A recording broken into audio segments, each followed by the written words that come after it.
Je me suis jamais dit, je vais travailler sur l'eau. Je me revire de bord, puis je me dis, crème, je travaille sur l'eau, tu sais, depuis 5 ans.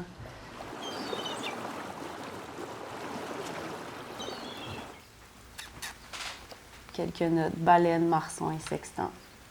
Ça, c'était le début de mon vendredi 14 septembre, à seulement 10h47. J'avais déjà vu des baleines, des marsouins, puis jouer avec un sextant. C'est correct. Mes notes de nuages. Je me suis loué un livre à la bibliothèque cet hiver parce que j'étais comme, je veux apprendre sur la météo puis tout. J'aurais dû lire mes vieilles notes de Cabestan. Ce qui m'intriguait, c'est comme si l'intrigue est apparue comme au fur et à mesure parce que je me doutais pas que j'avais un tel intérêt, mettons. Fait que ça a été révélé sur le bateau, par le fleuve, par les humains, par le bateau lui-même. Mais je m'y attendais vraiment pas. Tu sais, comme, je trouve que c'est un gros mot, révélation, mais c'est un petit peu le cas, genre. Fait que je m'y attendais pas du tout. Puis ça, j'ai été tout à fait charmée. Ça m'a créé depuis, je pense, le besoin d'horizon puis de liberté que ça m'a donné cette fois-là.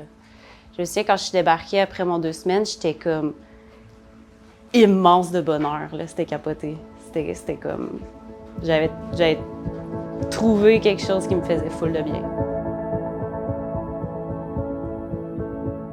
Quand je me revire de bord, je me dis, ça a tout flippé, puis je m'étais très, très bien entendue avec l'équipage. Puis il était déjà question pendant mon cabestan que je fasse éventuellement partie de l'équipage. Ça s'est passé vite. Fait que je suis débarquée donc à la fin septembre, puis l'hiver même, j'ai fait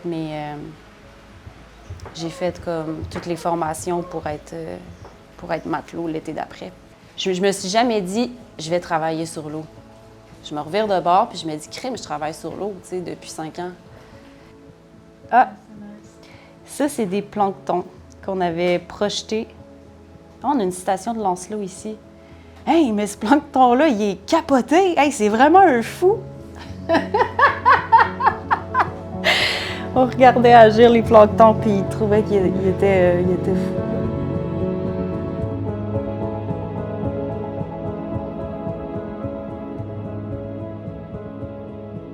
La sélection fait en sorte que c'est pas du tout le cas. Les gens viennent de n'importe quel quartier, ville, n'importe quel milieu, background, bagage. Fait qu'il y a ça qui est particulièrement enrichissant de passer du temps en huis clos avec du monde que tu n'aurais même pas croisé dans la rue ou que tu aurais croisé mais pas remarqué. Il y a quelque chose qui est nourrissant là-dedans, mais il y a quand même quelque chose qui est drainant là-dedans aussi, là. C'est sûr, là, d'être sur un bateau, de se réveiller le matin puis d'être 19 à vouloir du café, c'est rushant. C'est rushant, mais en même temps, il y a quelque chose qui se passe qui pourrait pas se passer si on n'était pas ce nombre-là puis ces gens-là. Puis ça m'a toujours vraiment rendu fière de réussir à faire quelque chose puis de me rendre compte que c'est grâce à toutes les mains puis tous les cerveaux qui sont présents. Parce que sinon, on peut rien faire tout seul, surtout sur ce bateau-là. Il faut une équipe, puis il faut l'esprit, puis il faut... Il faut des forces, puis il faut des faiblesses aussi, parce que c'est aussi ça, la vibe de Cabestan, c'est de s'entraider. Donc, quelqu'un qui a une force va aider quelqu'un qui a une faiblesse, puis le jour d'après, ben c'est un autre sujet, puis les rôles sont inversés, tu sais. Fait que c'est quand même... c'est d'une grande beauté d'humain.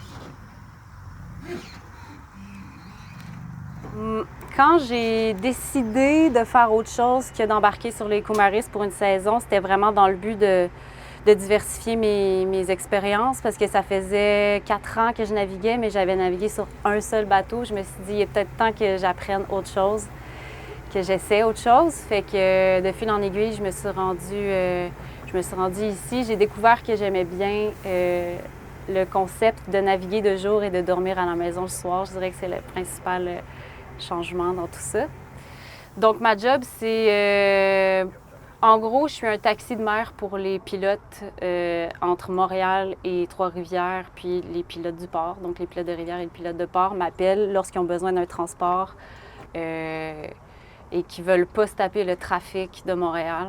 C'est là que j'interviens. Fait que j'ai plusieurs points d'embarquement et de débarquement qui sont fixes. Puis ils me donnent des rendez-vous, ils m'appellent, puis moi je suis là, puis je les amène où est-ce qu'il faut et en temps.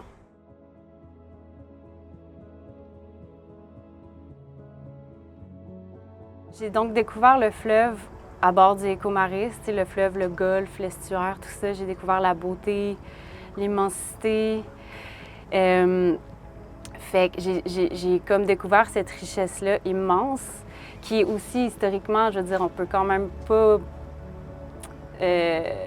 omettre qu'on est arrivé par là aussi, puis que Montréal, c'est une île, puis pourtant on a si peu accès à l'eau, mais définitivement, Montréal, c'est une île parce que je navigue autour à journée longue. C'est comme je m'en rends vraiment plus compte de faire en sorte que le fleuve est une façon de voyager plutôt qu'un obstacle. Comme c'est exactement ce que je fais. Moi, je sors le monde du trafic de la ville puis je leur fais sauver du temps grâce à l'eau, grâce au fleuve. T'sais. Fait que c'est vraiment en lien avec la découverte de cette voie qui est la première voie par laquelle on est tous arrivés. Puis qu'on devrait tous avoir la chance de découvrir, là, puis de profiter. Mais bon, c'est une chance. Je considère que c'est vraiment une chance que j'ai de pouvoir en profiter chaque jour.